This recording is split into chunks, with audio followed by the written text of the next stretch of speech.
One smart analysis of the most important news in your inbox every weekday, along with other global reads, interesting ideas and opinions to know. Sign up for the Today's Worldview newsletter. Set aside the various political battles convulsing Washington and the grim fallout of the terrorism attack in New York City. Starting this weekend, President Trump will, in theory, put domestic issues on the back burner as he embarks upon an important series of state visits in Asia. Trump's tour will begin in Japan with a golf outing with Prime Minister Shinzo Abe on Sunday, followed by meetings in Tokyo and then further stops in South Korea, China, Vietnam and the Philippines.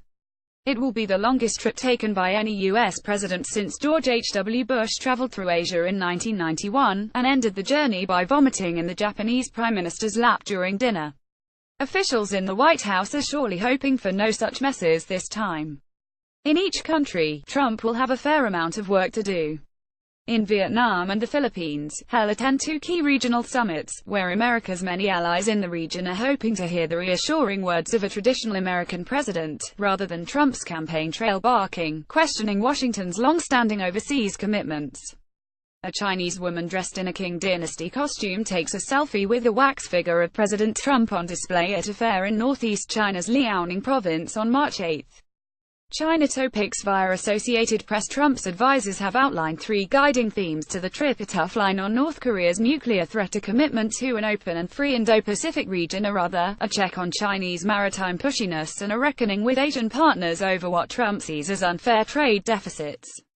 Meanwhile, here's what the world is wondering about Trump's journey. Is Trump going to embarrass himself and offend others, given Trump's propensity for abrasive tweets and unscripted rants? The first concern for some of his protocol team would be the risk of causing offense in a part of the world attuned to etiquette and decorum. President Barack Obama once courted controversy by merely chewing gum while arriving at a 2014 summit in Beijing.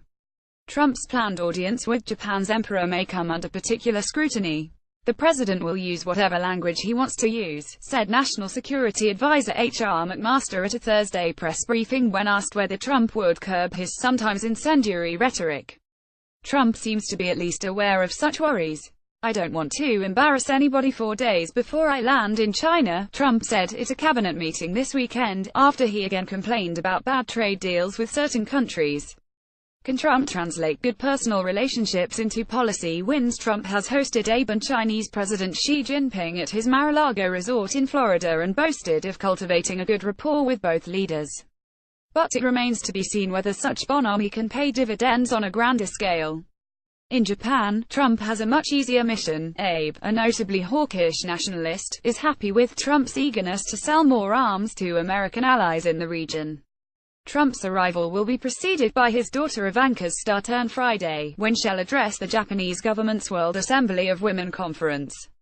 In China, though, Trump may face a more complicated showdown. The American president is expected to lean heavily on his Chinese counterpart to get Beijing to economically and politically isolate North Korea, while he's also likely to clash with Xi over their differences on trade.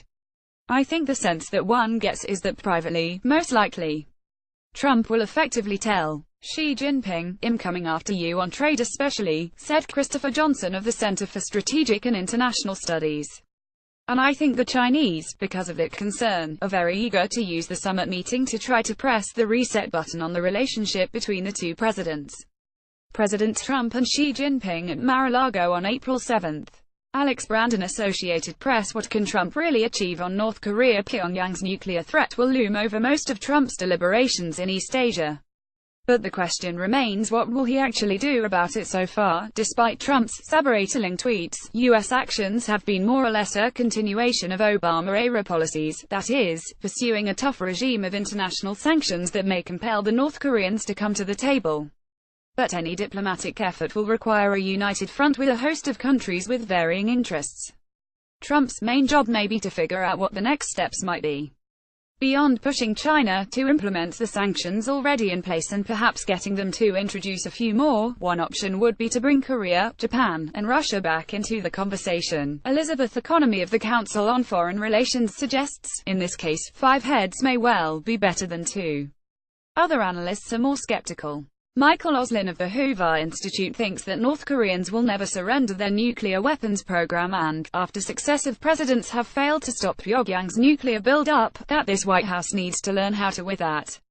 What the president should do is simple, if radical. Oslin wrote this year, he should admit the failure of America's North Korea policy since the 1990s and abandon the fantasy of complete, verifiable and irreversible denuclearization.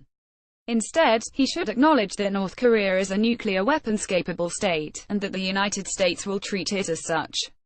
That means revamping U.S. policy toward explicit containment and deterrence of a nuclear North Korea. How will Trump articulate America's role in Asia? Perhaps the biggest question looming over Trump's trip is what role the America First president will play not only in bilateral meetings with leaders such as Abe and Xi, but at regional summits such as the Asia-Pacific Economic Cooperation meeting in Vietnam and the ASEAN meetings in the Philippines. Trump and a coterie of his advisors have lambasted the multilateralism pursued by American presidents and questioned the United States' commitment to the prevailing order, underwritten by decades of U.S. military might, that brought half a century of relative stability and prosperity to East Asia. Trump can either assuage Asian partners that helps sticking to the long-established script, or take a radical turn.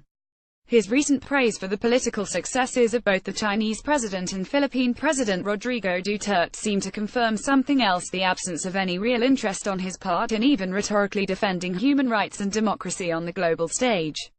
Want smart analysis of the most important news in your inbox every weekday along with other global reads, interesting ideas and opinions to know? Sign up for the Today's Worldview newsletter.